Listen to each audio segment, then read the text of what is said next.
Bright and early, we are at a bustling street cafe, the Yugoing Coffee House, setting the scene for what is to come. Inside, a server hands a girl a drink, proudly calling it his masterpiece, which is apparently different from his usual coffee. She notes that it is certainly not his standard brew, but honestly, she could not care less what this mysterious drink actually is. No matter how delicious it might be, her agenda is clear. Her mission: she is going to make this arrogant commoner cry with her biting criticism. Oof, someone woke up on the wrong side of the bed. But as she takes a sip, her eyes snap wide open, realizing something profound. She lets out a surprised, delighted, "ah," because it is just that good. "It is absolutely unbelievable," she declares, clutching her face in shock. The server just smirks, his confidence in his coffee completely justified. This drink is unlike anything she has ever tasted, leaving her bewildered about what on earth this man made her drink. Trembling slightly, she asks for the name of this concoction, a true masterpiece. "It is definitely not coffee," she deduces, to which the server coolly replies, "Of course not." He proudly states it is his latest creation. This drink, he claims, will mark the beginning of a culinary revolution in Britannia. He is about to reveal its name, but then we suddenly jump back 3 months earlier to the Grand Royal Palace of Britannia. Inside, maids are bustling through the opulent hallways, going about their daily duties. One maid spots a dashing figure by the window, Lord Hanbin, admiring the city view. She gasps, "Oh my goodness, it is Lord Hanbin." "He is not just any lord," she swoons. "He is the hero of Britannia." He looks as dashing as ever, she thinks, noting that while he might appear slender, there is more to him than meets the eye. In reality, he is a true knight among knights, one who fearlessly slayed apocalyptic beasts on the front lines of the demonic realm. Not only is he powerful, but he is also an alchemist who achieved the legendary and seemingly impossible level of material creation. Plus, he is a brilliant inventor, an urban planner, and a jurist who completely overhauled the kingdom's flawed laws. It is no exaggeration to say that Britannia's peace and prosperity today all began from Lord Hanbin's very fingertips. "Ah, how can anyone be so perfect?" she sighs. Then another maid, with a cheeky grin, interjects, saying she heard he was even voted the #1 man people want to date, at least among the idle palace maids. This sends the gossiping maids scattering in a panic, stammering, please, excuse us." Meanwhile, Miss Fontaine approaches Hanbin, playfully accusing him of collecting women's hearts like a pyramid scheme, calling him truly terrifying. Hanbin looks up, greeting her. "Oh hey, you are here, Miss Fontaine?" She introduces herself as 4th Class Secretary Lily, reporting to the Minister of Internal Affairs, as always, giving a polite bow. It turns out Hanbin himself is the Minister of Internal Affairs. Sitting at his desk, he reflects that after saving Britannia, he now holds this heavy responsibility. He is hailed as a hero who saved the kingdom, but there is a hidden truth they know nothing about, that he was originally a modern citizen of Korea, working as a food development researcher, before suddenly dropping into this world and enduring endless trials. He has been here so long it almost feels like his second home, but after dedicating so much time to this kingdom, he thinks he has earned a little break. He has already submitted his request for a week of leave, so he can finally set off on a journey to pursue his personal goals. Just then, Lily arrives with coffee, telling him to drink it while they go over the agenda, but Hanbin looks at the brew with pure disdain. Lily asks if there is something wrong with the coffee, but he quickly deflects. "No, thank you." She then moves on. Now, regarding our first agenda item, she drops the bombshell. The leave request he submitted, Lord Hanbin, has been rejected. Hanbin, completely stunned, asks, "What?" demanding to know by what authority she is doing this. She coolly replies, "I have plenty of authority," he presses. "And what exactly is that?" Lily leans in, declaring it is the authority of someone who spends every night with you, since we share so much together all night long, including tonight, of course. Hanbin's face goes dark, pleading, "Please do not refer to overtime like that." He worries. What if rumors start spreading around the palace? But Lily, unfazed, simply says, "Do not worry." She adds that even if rumors ruin his marriage prospects and leave him a bachelor, he'll still have me, Lily, by your side. Always.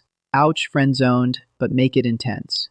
Hanbin tries to reason with her, pointing out he has dedicated himself to this kingdom for a very long time, asking, "So, would not it be fine for me to take a week off?" Lily retorts, "Lord Hanbin, listen to me." She goes full patriot mode, stating, "The harder we work, the more our homeland, Britannia, shines in glory."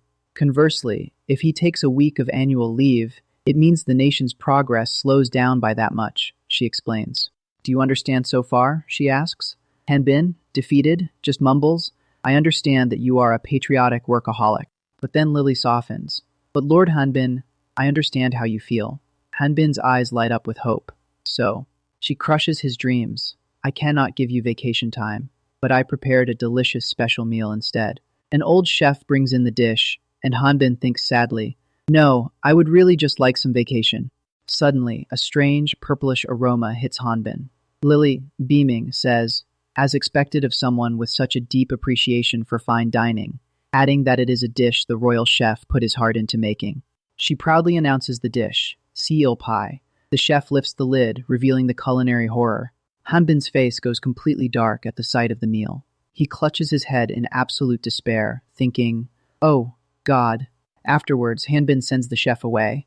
Lily, sighing, reveals, it was a bit of a mischievous prank, but I actually approved Lord Hanbin's leave already.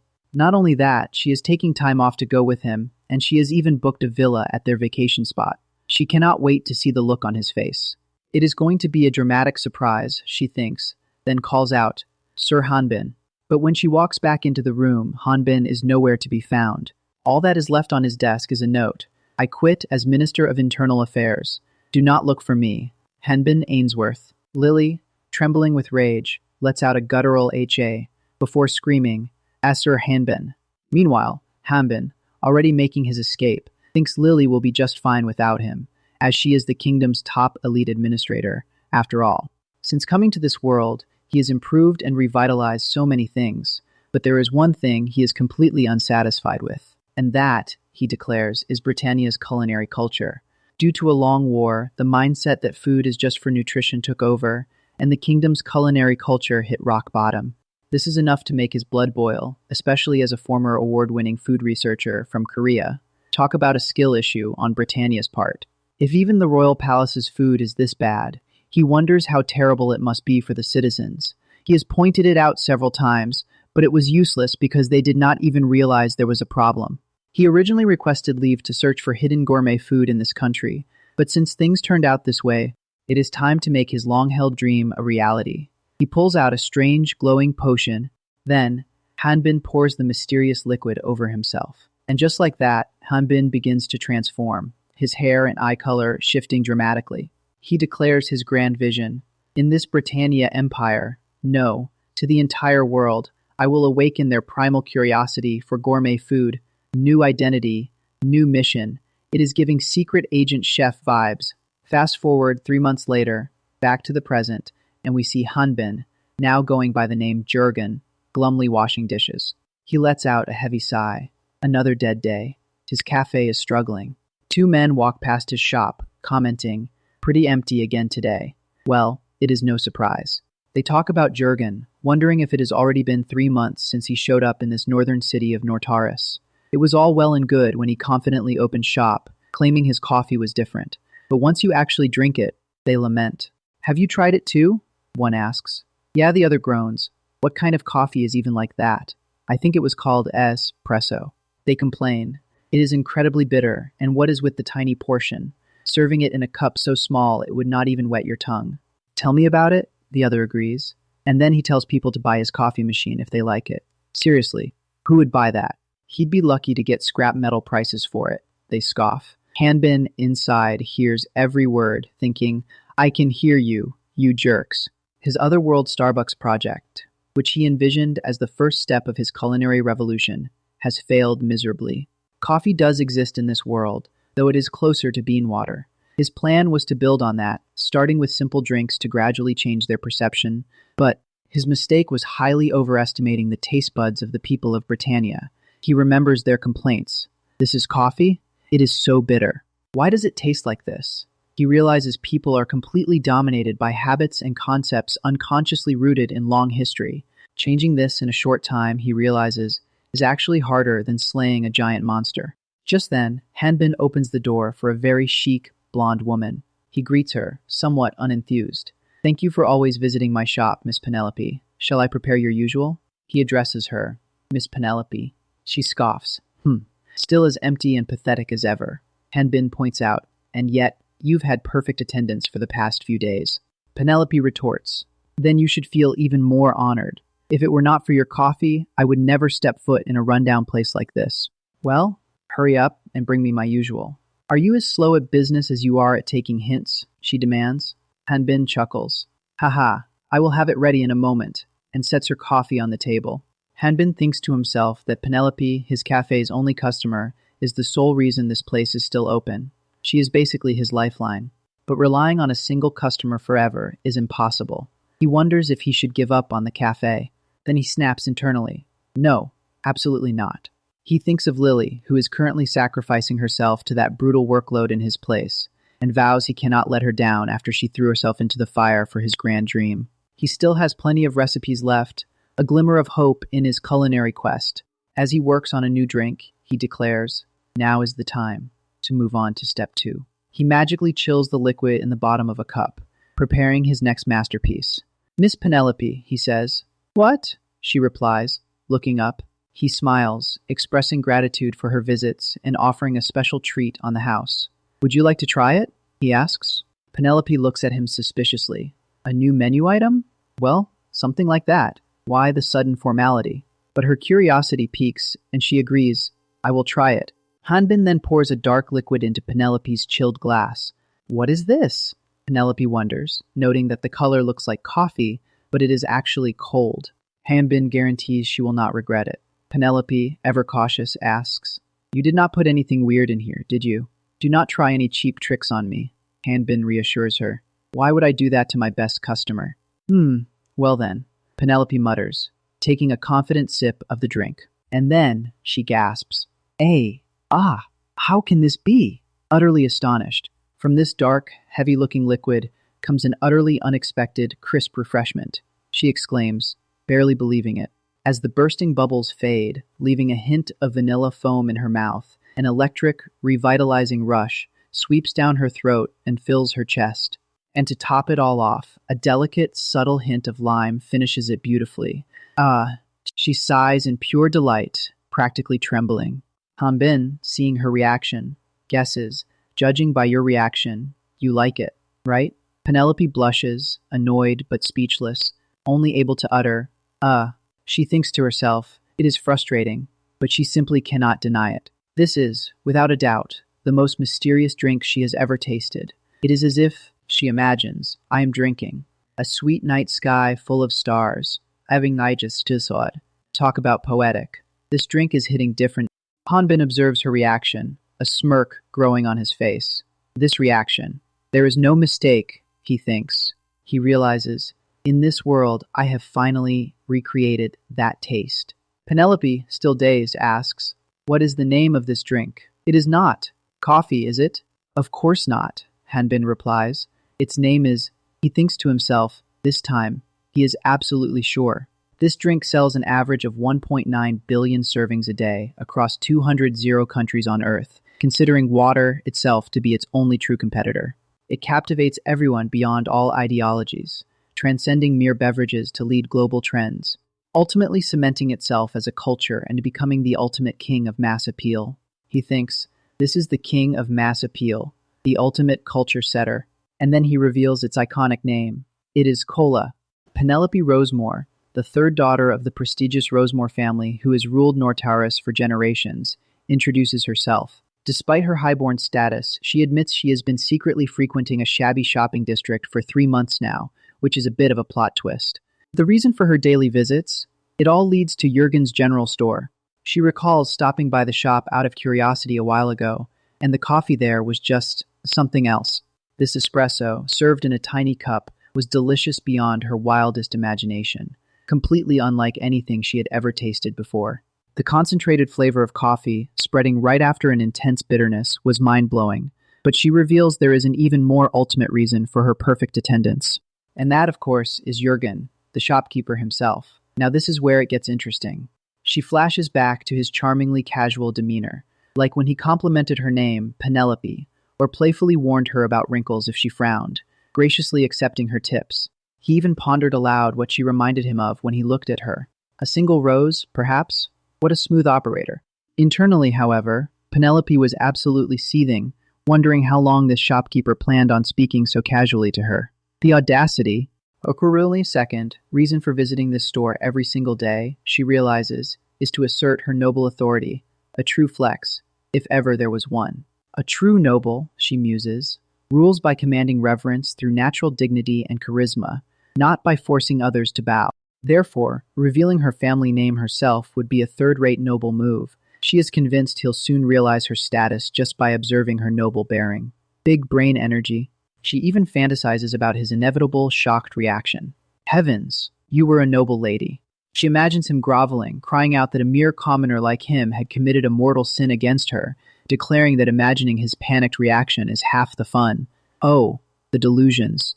Snapping back to reality, Hanbin, completely oblivious to her elaborate game, bluntly asks why she always dresses up so much just to visit a coffee shop, adding that she looks so uncomfortable. Penelope, utterly stunned, freezes for a solid 5 seconds. Her carefully constructed fantasy just got cooked. Later that evening, while bathing in her opulent castle, she fumes, wondering if that man already knows and is just stubbornly pretending not to know. The thought of a mere shopkeeper playing Alfur like this was intolerable, and she vowed she could not let this go unpaid.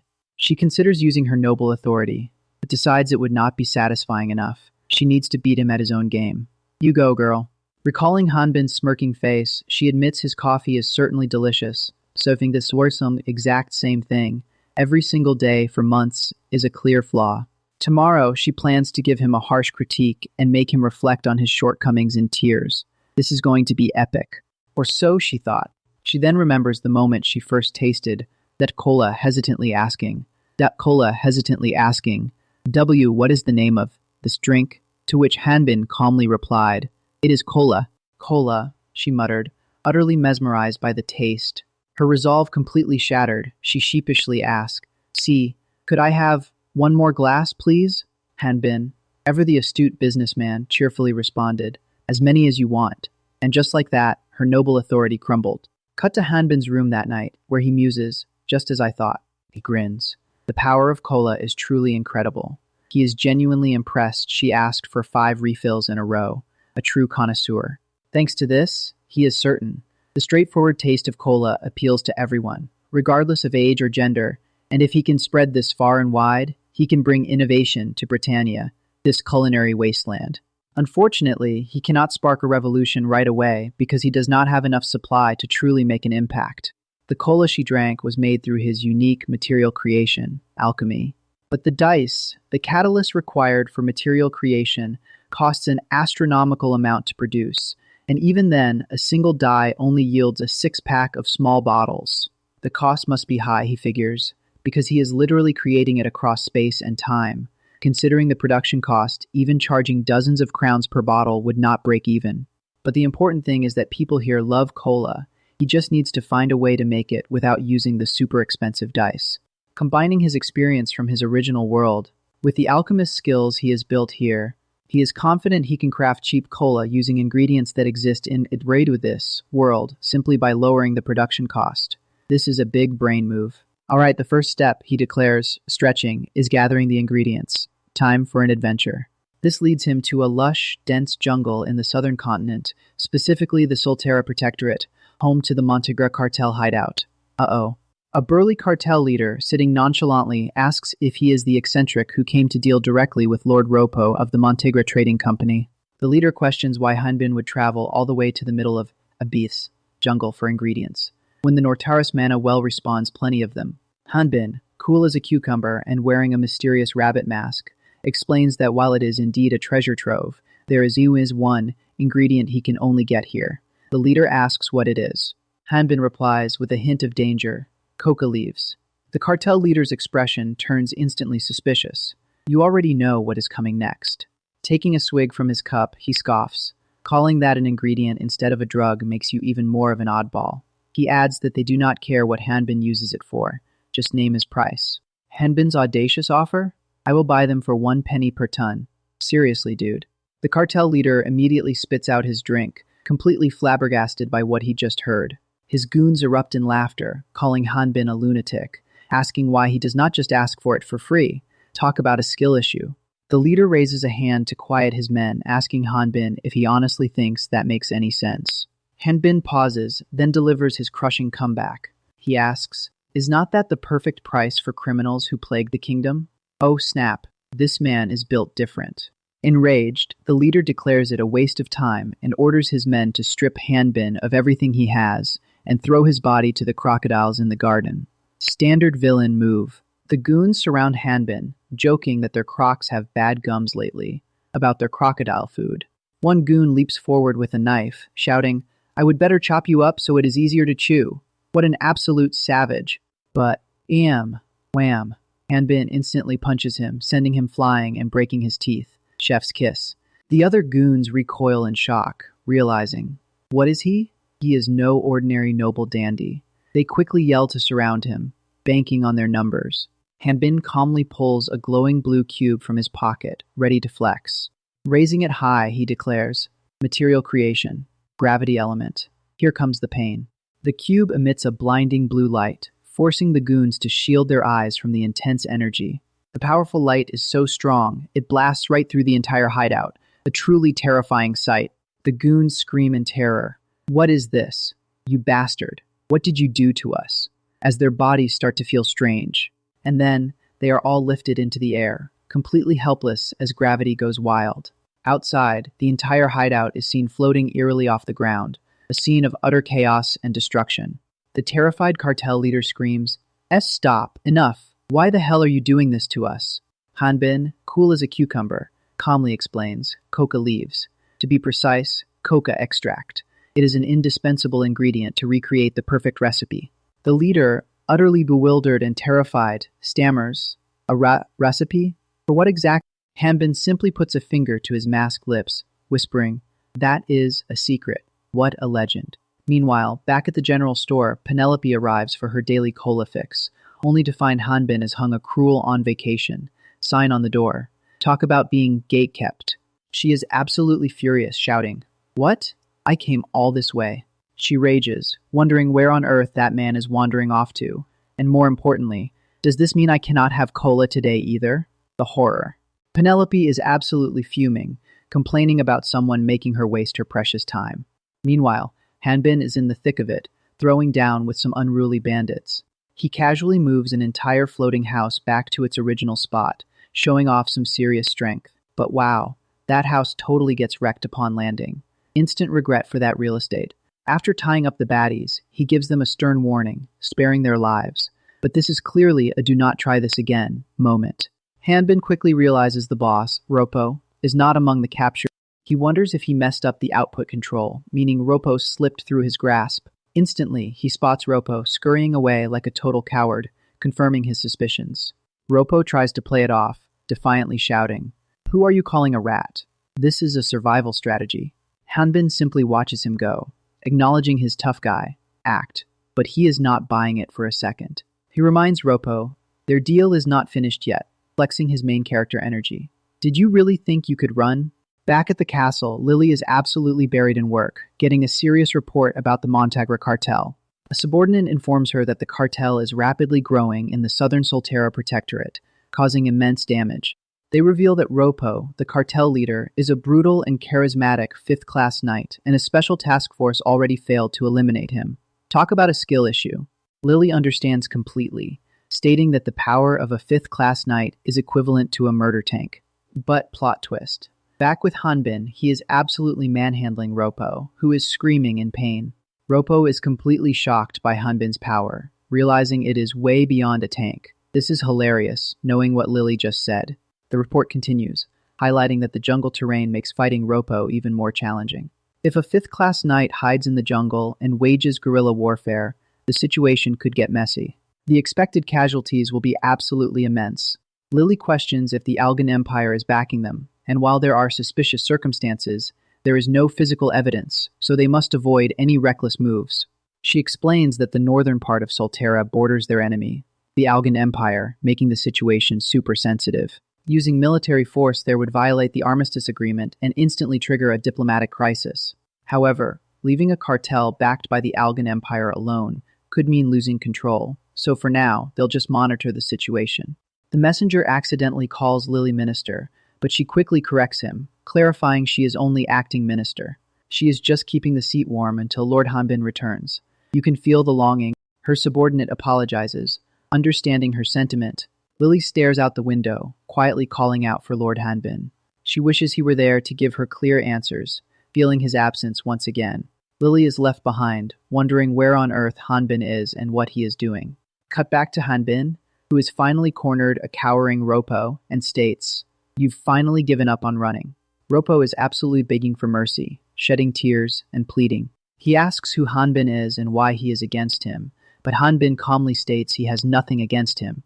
Ropo pleads that a monster, like Hanbin, should not bother a small-time business owner, like him, and asks to be let off the hook. Hanbin points out that Ropo took over the entire Montagra region, questioning his small-time claim, to which Ropo insists he is practically a street vendor compared to Hanbin. Ropo, desperate, offers Hanbin anything he wants, including coca leaves, just to spare his life, prompting Hanbin to ask, "Oh, did you just say anything?" Secretly, Ropo is plotting, thinking Hanbin cannot see the sword he secretly dropped, ready for a sneaky move. He believes Hanbin, a mere alchemist, will not survive a surprise attack from a knight trained to the absolute limit. Standard villain, overconfidence.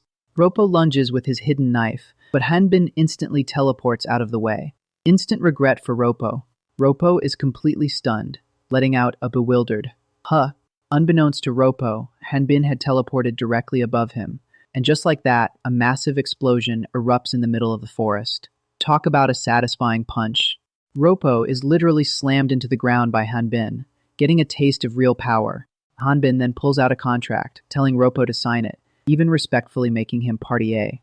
What a power move. Ropo is absolutely furious as he looks at the contract, his face a mixture of rage and disbelief. He yells that the contract is full of toxic clauses and asks if Hanbin has no conscience, but Hanbin swiftly retorts that a criminal should not talk about conscience.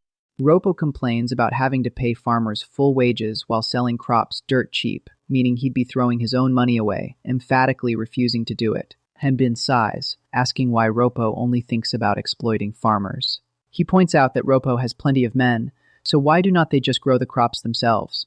Ropo, with a burst of pride, shouts that he'd rather die than have a cartel become farmers. That is some serious dedication to crime.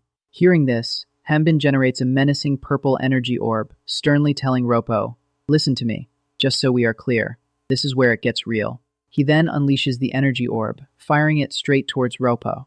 But luckily for Ropo, Hanbin intentionally shoots just off to the side, purely as a terrifying warning shot. Hanbin then casually creates a shield, blocking the shockwave from the explosion. Absolute flex. With an intense glare, Hanbin warns Ropo not to even think about running away or breaking this contract, promising, "No matter where you go, I will find you." And when he does, they will repeat exactly what just happened. Yikes. Terrified, Ropo instantly agrees, whimpering, "I will. Sign it." Hanbin, ever so calmly, responds, "Pleasure doing business with you." Later that night, back at the castle, Lily is still diligently working away. Suddenly, a frantic messenger rushes in with an urgent report from the Solterra Governor General's office, prompting Lily to ask, "What is it this time?" The messenger reports that the Montagra cartel has voluntarily disbanded. And the best part, they've apparently all become farmers. Lily's mind is absolutely blown, and honestly, same. The next day, Hanbin is casually reflecting at a coffee shop, noting that the hardest part of securing the coca leaf supply is now solved. He reveals he has secured enough raw ingredients for hundreds of thousands of cola bottles, and feels a little less guilty about abandoning his ministerial post, since he cleaned out a troublesome cartel in the process. What a legend. However, he admits he cannot just steal all his ingredients, and will have to buy the rest legally. As he opens a safe, he lists the other ingredients he needs, sugar and various spices, and checks his current funds. His funds are exactly 0, and a loan is completely out of the question, because he has no credit after his identity laundering. Classic Hanbin problem. So Hanbin concludes that in times like this, good old manual labor is the best way to go, especially right here in the land of opportunity, the Labyrinth de Men. Penelope had been making countless pointless trips to Hanbin's cafe, and let me tell you, her patience was wearing thinner than an old t-shirt. She was utterly bewildered, wondering what was so special about that stupid cola, that Hanbin would just ignore his only regular customer like this. Then, a dreadful thought struck her like a lightning bolt. Wait, do not tell me. Did he skip town in the middle of the night? After all, she'd never seen another customer, and for a foreign merchant with no business and overdue rent, ghosting was the only real option. The horror. If he, really, did run away, would she never get to have cola or coffee again? This is a skill issue for Hanbin, honestly. She mentally kicked herself, thinking if he was struggling that much, she totally would have lent him the rent money. Oh, but right, he did not even know she was a count's daughter. Talk about a missed opportunity for a major flex. With a deep sigh, she wished she had just told him sooner. Suddenly, who should appear but Hanbin himself, emerging from the cafe in full explorer gear. Penelope was completely flummoxed. He was not skipping town by night, he was doing it in broad daylight instead. What a power move. Hanbin greeted her, but Penelope instantly snapped, demanding he put that backpack down, making him wonder what she was on about. She declared he could not leave until he gave her cola, proving her addiction was stronger than his wanderlust. After Hanbin made her a coffee, Penelope reluctantly conceded the situation. He had no cola left, and he was completely out of ingredients. She gulped down the bitter brew, absolutely fuming about waiting all those days, while Hanbin casually asked if she'd really come by every single day of his vacation. "I did not," she yelled, trying to play it cool and denying she was waiting for him, prompting Hanbin to wonder why she was so upset. She then pressed him, asking where he planned to get ingredients without any money, and he calmly replied, "From the Nostara's Labyrinth Demeni, of course." Penelope looked at him as if he had two heads, asking if he was completely out of touch with reality, and if he even knew which floor held the spices he needed. Hanbin repeated her question. "The spices you need to gather, probably still processing the idea." She quickly informed him, with a hint of exasperation, that most spices could be found on the 4th floor. Penelope noted his research but warned that a little knowledge was a dangerous thing, especially since the labyrinth, though safer after the Great Subjugation, was still a beast. That safety was only by an adventurer's standards, she clarified, adding that an ordinary merchant stepping foot in there alone would be in serious trouble. Plus, for the 4th floor, he'd need a labyrinth entry permit issued by the Merchant Union or Adventurer Guild, specifically a silver grade permit or higher. Talk about gatekeeping. She explained that if a civilian like him got into trouble, dealing with rescue teams got way too complicated, leaving Hanbin utterly flabbergasted. He then asked why anyone needed a permit just to slay a monster, and Penelope instantly knew he had absolutely no idea what he was doing. She mused that they used to practically throw money at adventurers to enter the labyrinth back in the day, but times certainly had changed. Suddenly, a massive light bulb went off above Penelope's head, contemplating, is not this a perfect opportunity? She figured if she helped him gather the cola ingredients, it would give her a perfectly valid reason to demand her beloved cola. And above all, this was her golden chance to show off her pure competence to this incredibly clueless man. This was a big brain move for sure. She dramatically cleared her throat, informing him that a silver grade pass or higher was only issued to adventurers with proven experience, or, in some rare cases, given to nobles as a special privilege, she said, dramatically presenting her own pass. "It is right here in my hands," she exclaimed, listing off all the amazing perks, from reduced tariffs to free shelters and fast rescue services, emphasizing it was not just a silver grade pass, but an emerald. Past that let her bring up to 3 companions. Talk about OP. Hanbin let out an astonished ooh. Penelope, feeling smug, internally questioned if he was finally impressed. She thought to herself that they did not hand out benefits like that to just anyone, and by now the shopkeeper, Dinstao, must have figured out who she really was, right? Hanbin, holding a glass, genuinely told her he had no idea she possessed something so grand, addressing her respectfully. He then asked if she was a highly skilled adventurer, perhaps even an alchemist, leaving Penelope absolutely despairing that he still had not picked up on her noble status. "This man is built different. How did you even reach that conclusion?" she snapped, to which he then innocently asked, "Ah, so not an alchemist, but a knight?" Penelope glared, wondering if he was messing with her. The scene then shifted to the Grand Ridgefield Mana portal. Hanbin stood alone on the platform, looking a bit out of place. A familiar voice rang out. "You made it here just fine." Penelope appeared, now rocking a striking red adventurer outfit, looking every bit the noble she was. Hanbin, clearly surprised by her transformation, asked about her new look, which she dismissed as just being different from her usual cafe attire. She scoffed, "Think I would enter the labyrinth in a dress," reminding him that she was just tag-teaming with him as his guide this time. She laid down the terms. She'd take him to the 4th floor and protect him, and in return she got first dibs on the finished cola. Hanbin, ever eager for his brew, readily agreed. Adventurers lined up, showing their passes to the guards at platform 2. The guard was visibly shocked when Penelope flashed her emerald pass, letting her through the gate instantly. Absolute privilege.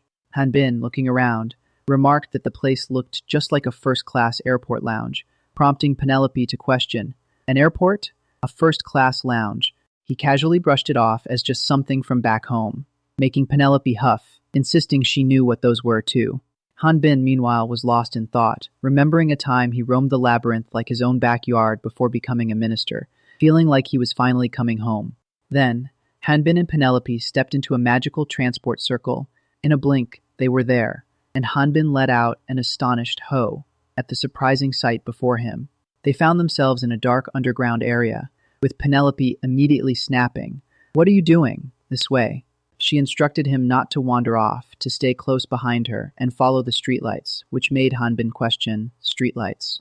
In the labyrinth, he recalled it as a suffocating view blocked by massive stone walls, a featureless terrain with no landmarks to navigate by, and a constant threat of monster attacks, a horrific hellscape that swallowed countless adventurers whole, or so it used to be, Hanbin mused, as Penelope casually pointed the way.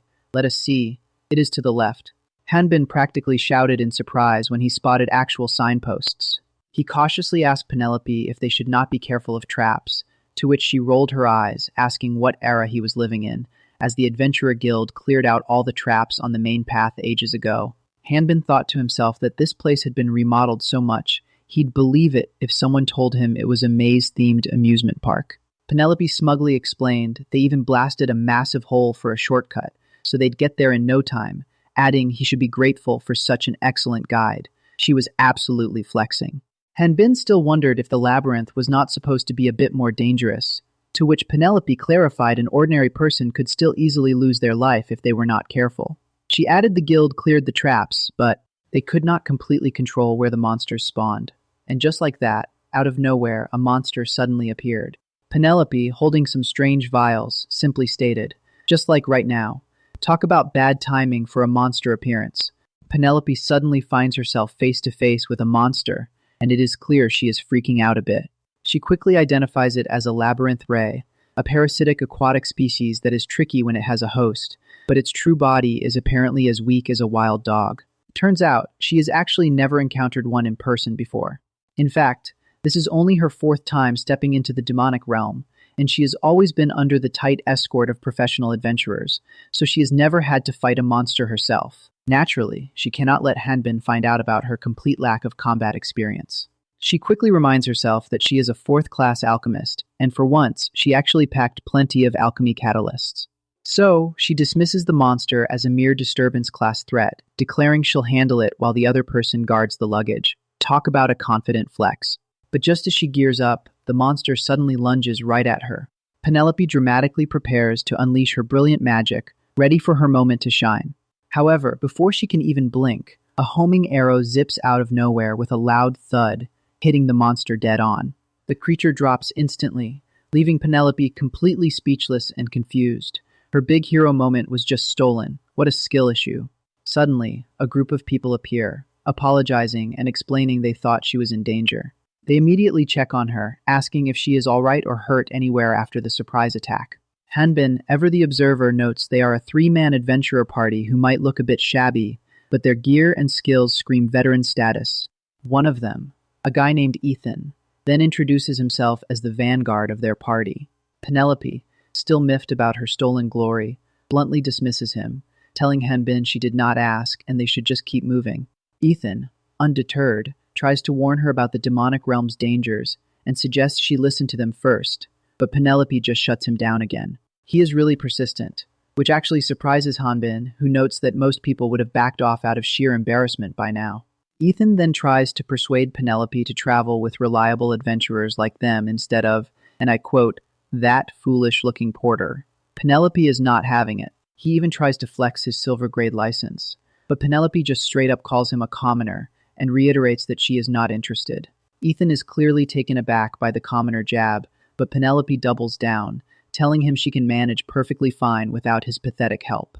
Then, with an absolutely furious glare, she just tells him to get lost. Yikes, that is savage. Ethan scratches his head, feigning disappointment, and bids them farewell, regretting his generous proposal. However, Hanbin spots Ethan and his companions whispering amongst themselves, clearly planning to follow them quietly. Hanbin suggests to Penelope that she might have been a bit too harsh on them, but she just snaps back. What about it? He tries to explain that not all adventurers in the demonic realm are good-natured, and while vigilance is good, there is no need to make unnecessary enemies. Penelope, absolutely fed up with his advice, stomps hard on his foot. She then yells at Hanbin, pointing out how he got insulted to his face and asking if he has no backbone, especially after being called a foolish-looking porter. Hanbin, with a cheeky grin, asks if she was getting angry on his behalf, which Penelope vehemently denies. She clarifies that she was just annoyed a slimy guy like him was trying to size them up. Continuing their journey, they cross a bridge and spot a sign, indicating they've reached the 3rd floor. Hanbin glances at his watch, noticing with a hint of surprise that it is already night. Penelope echoes, "Night?" before Hanbin clarifies it is actually midnight, and suggests they rest for the day, tackling the 4th floor tomorrow. Penelope asks if there is a shelter nearby, quickly pointing out that the fastest route to one would still take at least 2 hours. Hanbin, always prepared, simply tells her to sit and rest while he gets everything ready for camping. Penelope agrees with a simple, "All right," making Hanbin think to himself that she is surprisingly cooperative. He had totally expected her to complain about sleeping rough on the open ground. Meanwhile, Penelope sits glumly on a rock, looking utterly bored, and maybe a little ashamed. She thinks to herself, "It is my fault." She was so frustrated that those adventurers ruined her chance to show off, and if she had not dragged them in circles looking for a monster, they would have already reached the 4th floor shelter by now. This is her first time camping in the wild, and she is already dreading sleeping on the hard ground and the mandatory night watch, especially since they are in the demonic realm. She feels guilty for dragging Hanbin into this whole mess, all just for a single drink. Penelope then wonders what her family would say if they found out. Recalling her father's stern advice, he once told her it is natural for an attendant to serve a noble, but if a noble's foolishness causes them unnecessary hardship, they must take full responsibility. Her father stressed that noblesse oblige truly means preparing a proper gift or a bonus as a reward.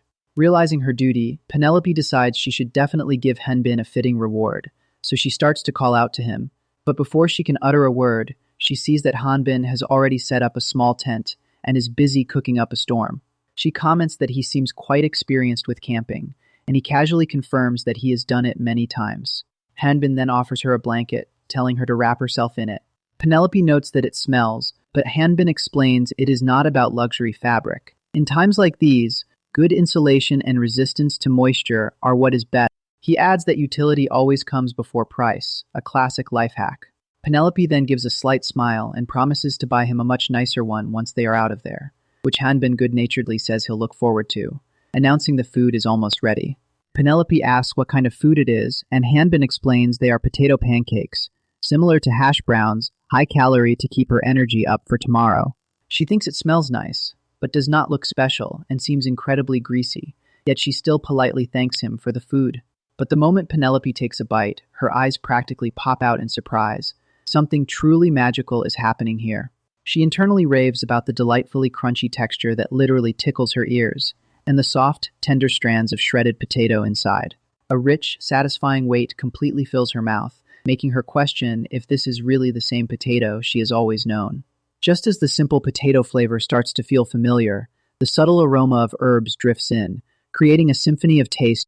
She finds herself unable to stop eating, so Hanbin offers her some chamomile tea to go with it. Penelope asks what kind of magic he performed on these potatoes to make them taste like this, and Hanbin just shrugs, saying he simply pan-fried them in a mix of lard and butter. Penelope is shocked. That is it? Hanbin adds that the real secret is using good butter, then asks if it is edible. Penelope tries to maintain her snooty facade, replying, "It is not bad. It is just..." Hanbin mentally finishes her sentence, thinking, this would have been absolutely perfect with a cola, because her face is totally giving it away. Completely stuffed and satisfied, Penelope instantly falls asleep. Hanbin wonders if she fell asleep from sheer satiety, realizing night watch is definitely out of the question for her. He remembers her asking to be woken in 3 hours, but admits he had no intention of doing so anyway. figuring it must be exhausting for a daughter of such a prestigious family. He concludes that her following him all the way here was probably half out of pure stubbornness, and it looks like it is going to be a very long night for him. So, Hanbin pours himself a warm cup of tea, settling in for his solitary watch. Suddenly, two shadowy figures appear, watching him. Hanbin, completely unfazed, quips about the special charm of drinking tea in the labyrinth and invites them over for a cup. He tells them he knows they've been following him for a while, so they should stop standing miserably in the dark and come warm themselves by the fire. Big brain move right there. A group of thugs, led by Ethan, spotted Hanbin calmly starting a fire in the demonic realm and immediately questioned his sanity, wondering if he had a death wish or was just completely brain dead for a porter. Hanbin, utterly unfazed, simply asked them which one it was, leaving Ethan completely stumped. One of the thugs then demanded that Hanbin stop acting tough and put some bizarre shackles on the unconscious woman with him. They warned him with a menacing glare, promising to put a hole through his forehead if he tried anything funny, urging him to play nice if he wanted to live. Hanbin casually observed that they were not just ordinary adventurers, prompting Ethan to flex, eager to show off something that would surely break Hanbin's calm. Ethan dramatically rolled up his sleeve, revealing a distinctive viper tattoo, and boasted that they belonged to the infamous Pitch Black Band. The thugs proudly declared that their Pitch Black Band had claimed the entire 5th floor of the demonic realm as their own territory. Ethan, full of himself, scoffed that even seasoned adventurers avoided them, so a pathetic porter, like Hanbin, was way out of his league. He finished his intimidating monologue by telling Hanbin to behave himself and not make things annoying.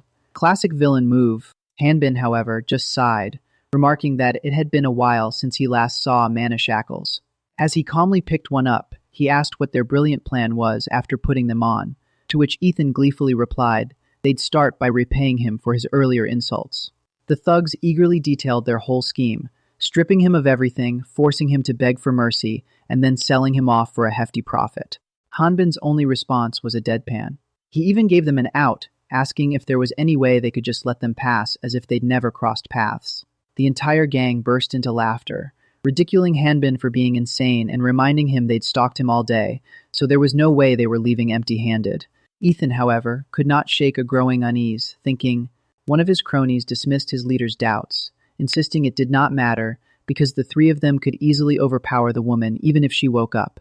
They added a chilling thought, smugly stating that an unprepared alchemist could be taken down by a mere child with a crossbow. As Ethan raised his crossbow, ready to fire his homing arrow, Hanbin calmly interrupted him, stating, he then dropped the bombshell, revealing Ethan was shocked, feeling Hanbin's entire presence completely change, as Hanbin continued, you are definitely weeds. Ethan, still reeling, demanded to know what Hanbin was talking about, but one of his minions, thinking Hanbin was just stalling, suggested they take him out. But before he could act, Hanbin casually grabbed a mana shackle and, in a flash, smacked the thug with it, knocking him out cold. Hanbin then delivered a sarcastic apology, claiming he was so terrified his hand must have slipped. Talk about a savage comeback. The remaining two bandits screamed, but as bullets rained down, Hanbin stood completely still, utterly unfazed, leaving the thugs bewildered. Suddenly, something in Hanbin's bag began to stir, eager to emerge, and Hanbin calmly addressed it. He promised Vice some candy once the job was done, and then a strange, ominous purple eye glowed from within his bag. Ethan's terror escalated. He frantically tried to categorize Hanbin, thinking, then the ultimate realization hit him. And with that, Ethan and his remaining crew turned tail and fled as fast as their legs could carry them. But too late. A deep, horrifying pit filled with monstrous eyes erupted beneath their feet, dragging them down into the abyss. Ethan let out a blood-curdling scream as the terrifying transformation began. All parts of his body started morphing into those same grotesque eyes, a truly mind-bending horror. His companions clutched their heads, screaming about eyes inside their skulls, inside their brains. Pure, unadulterated madness. One thug, completely lost to the hallucination, raised his arms, worshipping a great one, the absolute ruler, reigning over all greed. Another screamed about a mother who devours him, offering repentance and begging to become one with it. Yikes. Ethan himself was in full breakdown, shrieking about how hideous and filthy he was, pleading for his eyes to be gouged out and given to the entity. In a matter of moments, the entire gang vanished without a trace, leaving behind only Hanbin and his peculiar, monstrous bag. Hanbin coolly surveyed the now empty space, musing. He then clarified that Vice did not exactly pass judgment on them. It merely delivered the verdict, as they were simply crushed by the immense weight of their own sins. He glanced over at the still sleeping Penelope, noting that she must be truly exhausted to have slept through all that chaos. Suddenly, a small, adorable monster crawled out of Hanbin's bag and waddled towards him. It looked up at Hanbin and simply said, before giving it, he reminded Vice. He then tossed the little monster a lollipop, its well-deserved reward. Hanbin asked if it was difficult, and Vice grumbled that it hated bad gums, making Hanbin smile and say. Hanbin instructed Vice to keep scaring off monsters until they made it out of the demonic realm, to which Vice smartly saluted. Hanbin told Vice. But as Vice started to retreat, Hanbin noticed it pause. Turning to ask, Vice pointed at the sleeping Penelope and, with pure innocence, asked Hanbin. Hanbin looked at Penelope, offering a slight smile, and gently corrected Vice. With that, Vice zipped back into Hanbin's bag,